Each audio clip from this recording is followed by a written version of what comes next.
Have you considered co-creation before in your home? What? It has to do with 3 different aspects. And some of the co-creation has a lot to do with what you as an individual are bringing to the table. Oh, goody. Mama says namaste. Mama says namaste. Making a family can be easy and fun. Oh, yeah, but raising a family can be a whole different story. From spouses to kids to the crazy daily grind, life often directs us away from connection and more into reactive chaos. If you're tired of that cycle and are seeking something beyond the picket fence blues, this is the show for you. I'm Ashley. And I'm Nathan. And we're here to take you from chaos to clarity by bringing awareness and intention into your home, not waiting for one day, and highlighting how the uniqueness in each of us strengthens all of us. Take a deep breath in and let's start a brand new day. With Mama says namaste.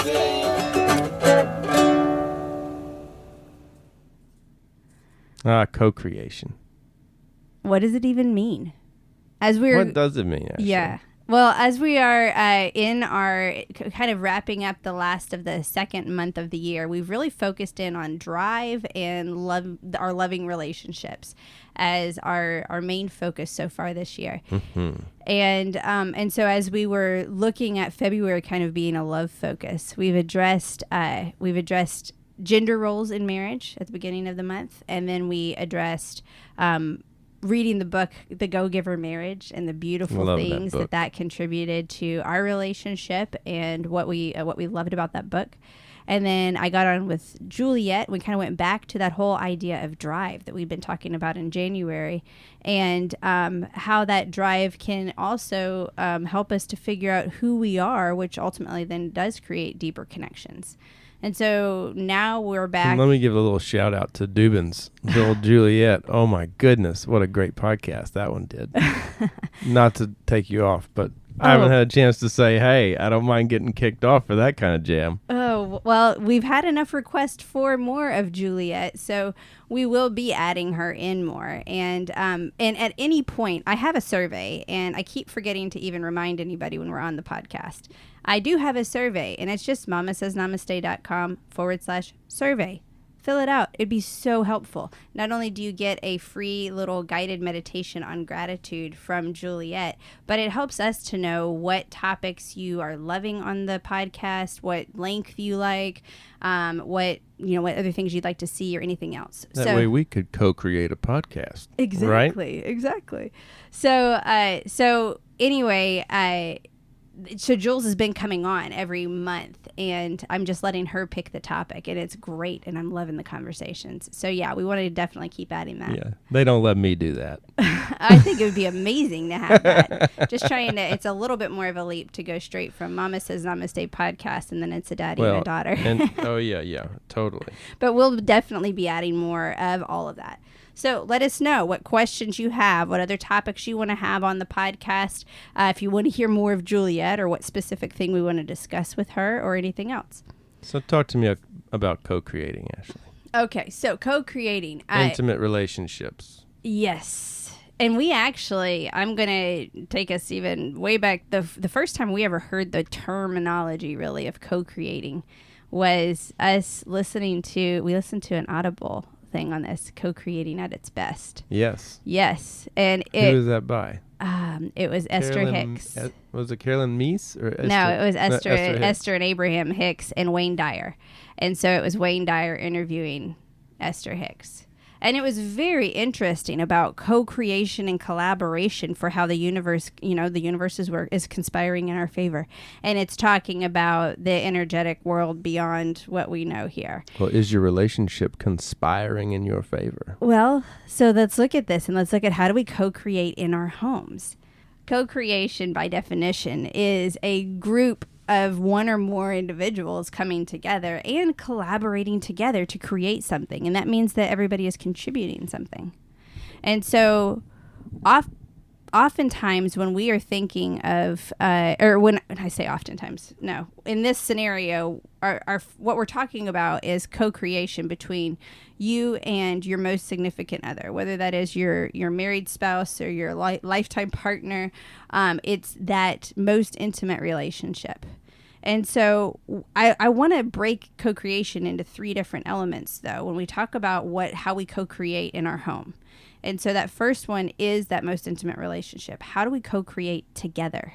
How do we connect together? How do we move through life together? I mean, sometimes, I've been the husband that's been drugged through the pumpkin festival. I didn't want to be there. And I acted like I didn't want to be there. And you don't have to do that. You can play another character if you want to. You can co-create something differently. All right. So how do you say co-creation as far as a couple is concerned? What does that mean? Well, for me, it's like creating the, I love the analogy of cake. Like life is like cake batter. And so once you have a good recipe, you know what kind of cake you like. So you kind of know how to get your life cooking the way you enjoy it. Does that make sense? And all of us are more or less trying to keep life within those bumpers, within those parameters. And so co-creation for me is when you bring somebody in, they're bringing their whole list of wants and desires in there too. And so the more you can get a line on the same track, the more you can speed down there faster. Right. And so if you are, for example, in a relationship, in a marriage where you had, before children, it was lots of dating and flirting, and you had a pretty good batter of a couple-centered relationship. To me? In general, and you have this like really good batter of this of this relationship that is very couple-centered, and then kids come in, and then the kid comes in. And that batter changes completely. Right, and all of a sudden, you're not even using any of that, but you're still expecting the same cake. Yeah. You've not invested in dating each other. You've not invested in just flirtatious talk. You haven't invested in playing with each other because you're flat out exhausted because you have kids. Our batter, sometimes our ingredients do need to modify because sometimes our life cake shifts. changes. Yeah. Like we might be, devil's food cake when we're young, but a little bit more like carrot cake when we're older. Yeah, I'm a carrot cake when we're older. And so, I think that's part of the reality of life. The point being, though, you always are going to have scenarios. Like life is going to change. Your job is going to change. The economic situation is going to change. Your kids are going to change. So what I'm always looking for to co-create with you is, well, how can we make the best cake out of this batter? How can you and I make things work between the two of us in the best way? And so oftentimes that's us redefining for this week. Okay, this week, this is what needs to happen. How are we going to divide and conquer? And it's establishing roles. So the way we are co-creating together is we're clearly communicating and we're establishing expectations together. So that my expectation is not that Nathan's going to cover everything or vice versa. It's that we both have clearly talked about it and we know what we need to do. I mean, right now is a perfect example of this because we are recording this back in our fifth wheel, right next to our stationary house, because we are about to hit the road again and RV and take off and head out west and have some fun. And so once again, we're trying to think of all the things we need on the road for this trip. And oh my gosh, it's like never ending. I just stand there and think okay, what do I need? And I go get it and I throw it in the camper. It's so hard to think about all. We need to just keep it in the camper is what we need to do. Yeah. Well, so we've got to figure out how we're going to, we're in a transitions phase. So transitions happen in our lives all the time. I mean, this is a time where this isn't the normal week. This is the week of, oh my gosh, do we have everything prepped for a renter in our house? And do we have everything prepped for full-time RVing in our rig? And so there's a lot of moving parts. It takes Nathan and me sitting down first thing in the morning, last thing at night. I mean, we're doing it a lot because we're not even remembering half the time because we've got a lot of things on our minds.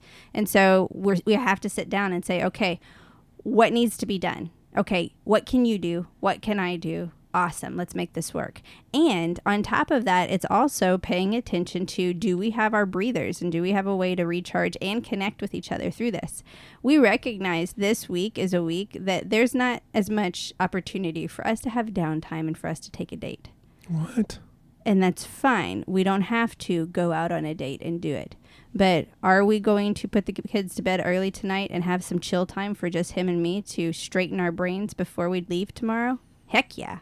Oh, yeah. Oh, yeah. This is our night, baby. We're going to prioritize that because we recognize that there is a give and a take. And so for us to co-create in our relationship, it's us looking at constantly how can we continue to replenish our relationship so that it's not empty and barren. So how are we going to replenish it? If we are not sleeping in the same beds because we're co-sleeping with our kids, because we're traveling for whatever reason, how are we going to replenish? How are we going to bring intimacy back? And how are we going to have some intimate moments in our life? We got to prioritize it. Make it happen at some point.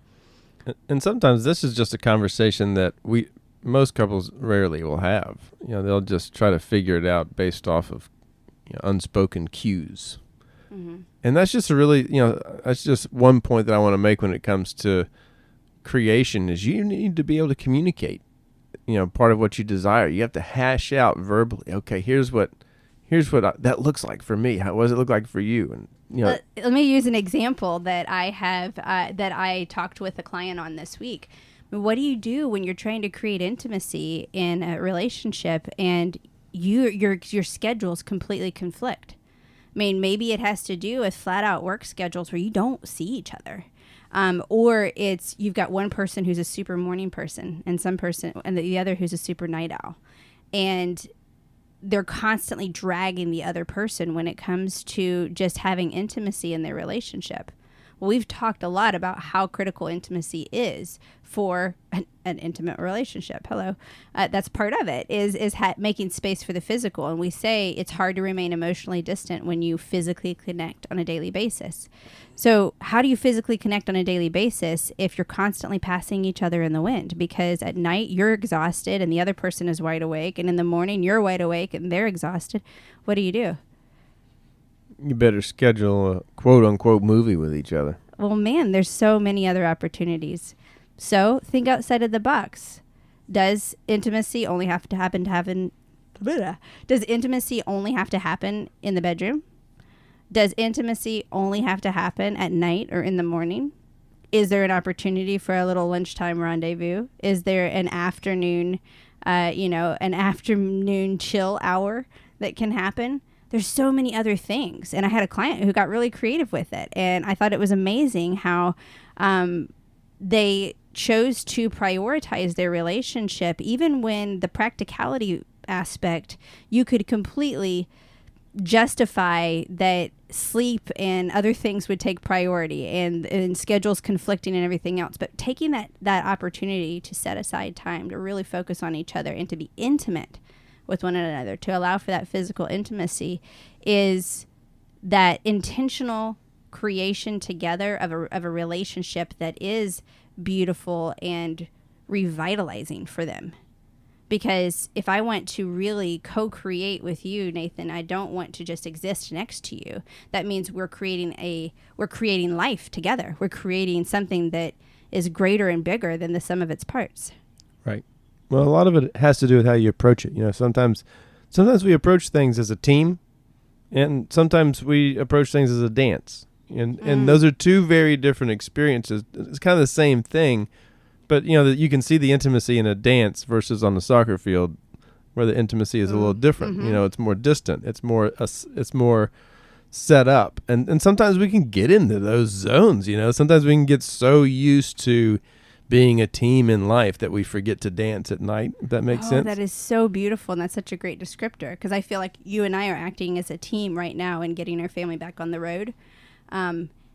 Yet we're recognizing the dancing is missed. We want to add the dance in. We need to have our recharge night, and so we still want to add in the dance. I love that distinction between the two. Beautiful. There you go. That's what you pay me the big bucks for.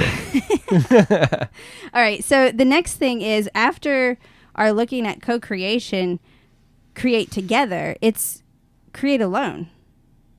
how do you, and this is something that we often don't think about when it comes to creation or co-creating with our partner. We don't think about that being something that anything has to be with as far as an individual. But that's really highly valuable because my ability to co-create is directly related to my confidence level in what I have to contribute. If I don't have anything to contribute, what am I really co-creating? I mean, I've been on these brainstorming sessions. You go into a meeting with people and everybody's supposed to give feedback and brainstorm, and then you've got everybody silent but one person. Mm-hmm. It's like, what's the point of a brainstorming session if it's all on one person to come up with every idea? Yeah, it's kind of like co-supporting versus co-creating. Yeah. And and that's, it's one of those, it's kind of flexing a new muscle in a way. Because again, we can get so used to going back to that analogy, that team model. Yeah. Where we forget how to kind of work or move with each other. And you and I go through this too. Like, we'll hit a snag where it's like we're not communicating or we're not dancing, and we got to get back to, okay, 1, 2, 3. 1, 2, 3. That's true. Which way are we going to go? Are we going to go drill sergeant and we just go to barking orders? Or are we going to go to 1, 2, 3, yeah. 1, 2, 3? Yeah, that's so true. And I love those moments where we can pull each other back and kind of course correct that. But I think that this individual... But you have to bring something of value, and the other person needs to see that, appreciate that value. I mean, that's the thing that sometimes needs to be fished out. And sometimes that's, the best medicine is going on a date and saying, well, these are the things I really appreciate about you. Because you might be surprised. Yeah, I might be surprised at the things that really you're thankful for. Because I think, I did this thing that I thought you'd be really grateful for, and ended up just being trimming the bananas. And so, it's those, it's that kind of communication where you get a chance to unpack the, what's going on in the other person's. What drives you. Yeah, what drives you and what excites you with the other person. I mean, in the Go-Giver Marriage, he talks about appreciating, attending, allowing, believing, and growing. And it's funny, all of those are really an individual charge. So while the Go-Giver Marriage may be a book about marriage, is it about getting the other person to love you better, or is it about you showing up and being that person? Yeah. I mean, that really gets to it for any kind of self-help book. It is not just it's not strategies to and protocol for how to make everybody else do as you want. No, it's how to show up in a way so how to be in control of who you are so others respond in the way you want them to. That's a whole different thing. It's not controlling people at all. It's you showing up in a way that delivers the right reaction that you want. That's a dance. That's a different perspective. And so as you create alone, what do you have to contribute? What are you bringing? Are you reading a book like The Go-Giver Marriage and you say, okay, I need to work on appreciation more for myself and for my partner. And I'm going to do that. I'm going to proactively step up and do that. It may be doing things like reading a book, or it may be having conversations with other people, going out and doing things, having hobbies that are outside of each other, pushing each other on challenges, physically, mentally, emotionally, so that you have things to bring back in conversation. I mean, Nathan and I, will share, updates on the family or friends that we've talked to, and just sharing, I talked to so-and-so, and, this is what's going on in their life, and that's great, and maybe we can connect or something like that. Or sometimes it's I read this article, or I'm challenging myself with this exercise or something like that. We're looking for ways to bring new insights to the table, and not only like when we're reading things and we're exploring different things. I mean, not only is it an opportunity for us to bring something to the table, but I recognize that, like, if I'm sharing a concept with you, you oftentimes will take me deeper with that concept. You didn't understand it, so I need to reframe it in a different way, which means I have to say it in a different way, which helps me to understand it better. Or you ask a question that I'm like, okay, and then I go deeper with my concept. And so where co-creation comes into play is my growth is deeper personally, because of my willingness to go there, show up, and bring it to you and come back. Because it becomes this... You appreciate my skepticism? I appreciate the questions you ask. I appreciate the clarification you look for. And I appreciate the interest you have in figuring it out. Because all of those things not only show me you care about me, but they challenge me to grow deeper than what I actually could on my own. That's beautiful co-creation on an individual and couple basis. Yeah. Where you can see your growth being deepened by the impact of another person's involvement by you showing up and sharing that. That's kind of DNA strand. You start zooming up together. That's Exactly. where the compounding effect of each other and trying this and finding and appreciating those little pieces of each other. That's the juice. But then you also have to work at it. So it's not like, oh, I'm just so great and it's so easy being me. It's it's constantly kind of staying in tune with and communicating. Here's what's going on. Yep, this is good. Nope, let's try this. Okay, let's do. Okay, we're good. We're good. And those types of opportunities we don't always get. We don't always make time for that. We make time to, visit with our bosses or have drinks after work. But do we have time to, visit with our families and have drinks with them? If that makes sense. Or sit with ourselves in the morning so that we have something to share with everyone else about what growth we've had. Yeah. So we create together as a couple. We look at how to create and cultivate what a loving relationship is. We look at creating individually so that we have those beautiful things to contribute and add to that deepens all of who we are. And then the third component is how are we creating outward? And that's how are we being reflected outside of our home? And that was something where my parents have quoted for years. They've quoted Barbara Bush, who said, "Your success as a family, our success as a nation, depends not on what happens inside the White House, but on what happens inside your house."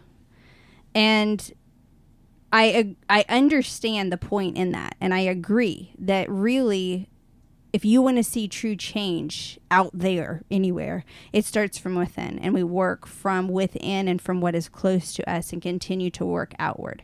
And so, yes, there is truth in what she says. That being said, though, we also have to recognize that there is more beyond this than just keeping things to ourselves. Our family and our impact is a ripple effect way beyond us. It's the actions that we take really does contribute in, what is our stewardship of our resources? What is the way we vote? The causes or the people that we invest in and we interact with every day. So we don't want to put our heads too much in a hole thinking it's just us and our family and we just focus on our family. Our decisions and our choices as a family make a very large impact as we create that ripple effect that not just affects us and our people surrounding us, but potentially generations to come. I mean, we're looking at, the impact of climate change. Well, how are we as a family being aware of our bigger role in humanity? And so when we look at co-creation, we want to look at 3 elements of co-creation. We're co-creating as individuals and who we become. We're co-creating in our marriage and our family and who the relationships we cultivate in there. But then we're also co-creating on a larger scale of how are we contributing as a whole to humanity. Right. What's our outward impact?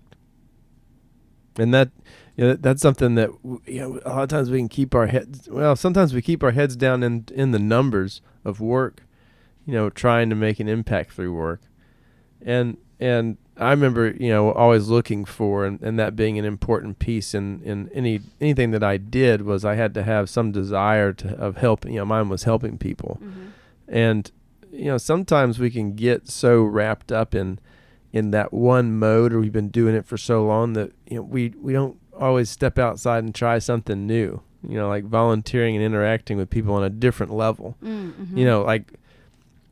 Like when I was in banking, it was really easy to get into the bank lingo. Like I'd come home and their DTI was a little too high and their LTV was not good enough. And you're like, what is he talking about?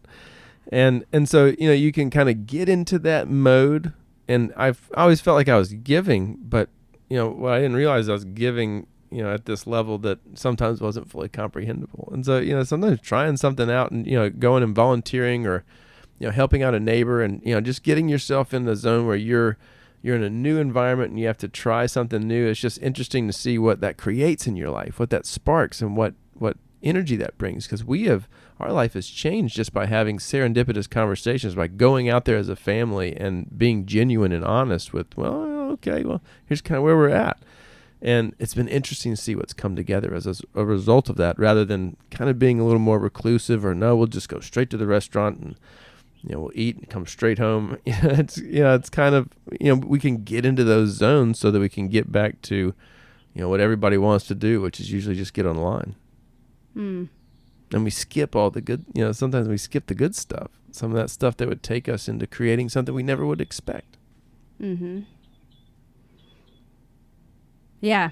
Being open to what opportunities are out there. And yeah, I mean, we want to create and cultivate beauty in our home and sanctuary and peace and an opportunity for recharge. I mean, these are beautiful things that we want to paint a picture of creating in our home.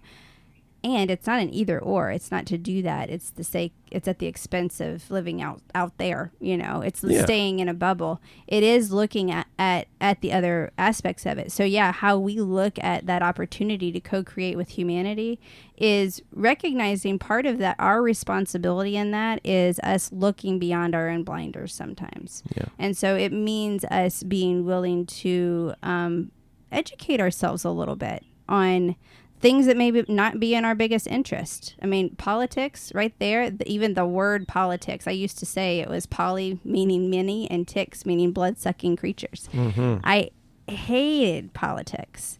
I'm still not a big fan of politics. There's so much greed and corruption and deception that is involved. It's horrible.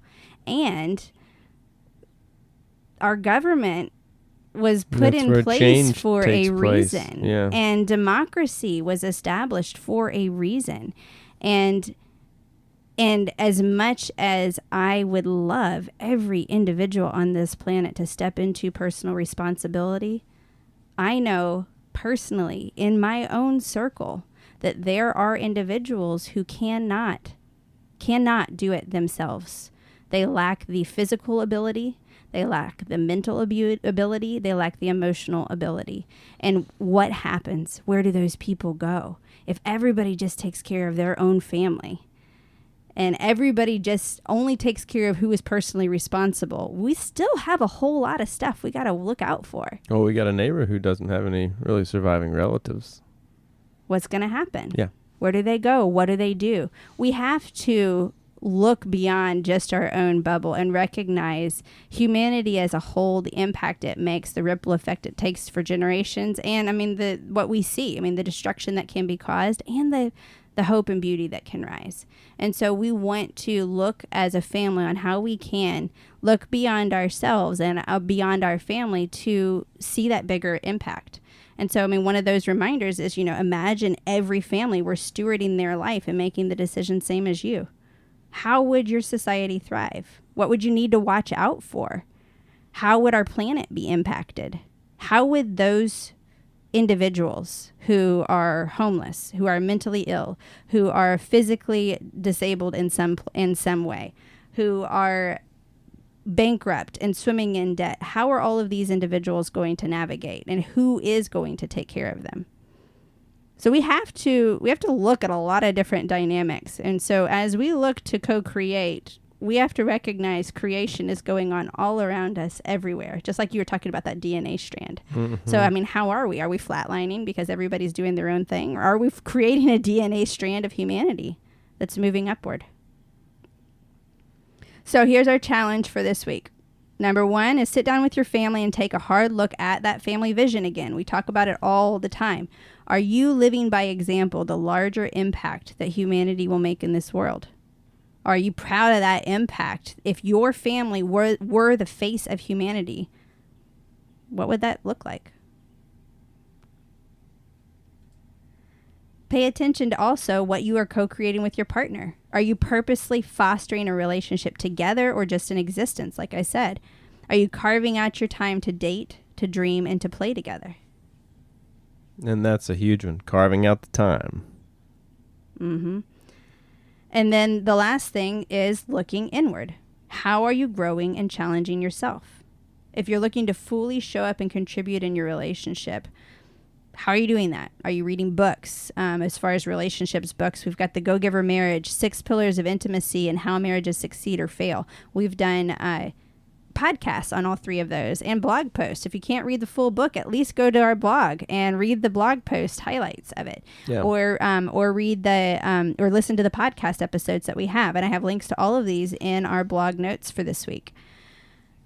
Implement those things that you learned in your relationship. Be the example of good health, physically, mentally, and emotionally for your family.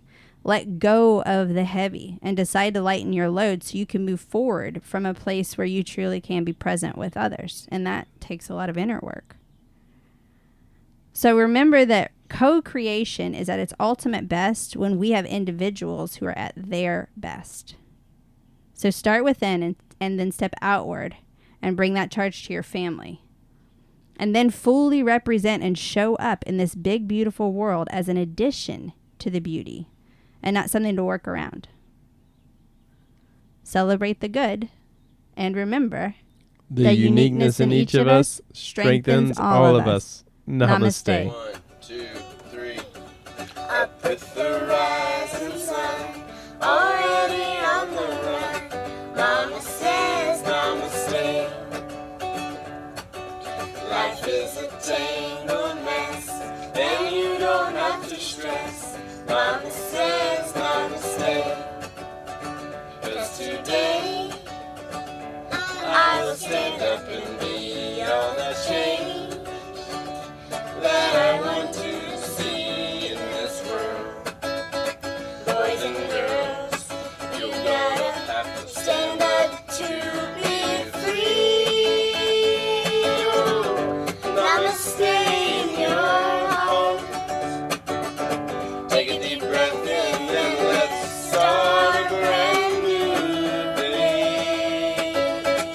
With Mama says namaste.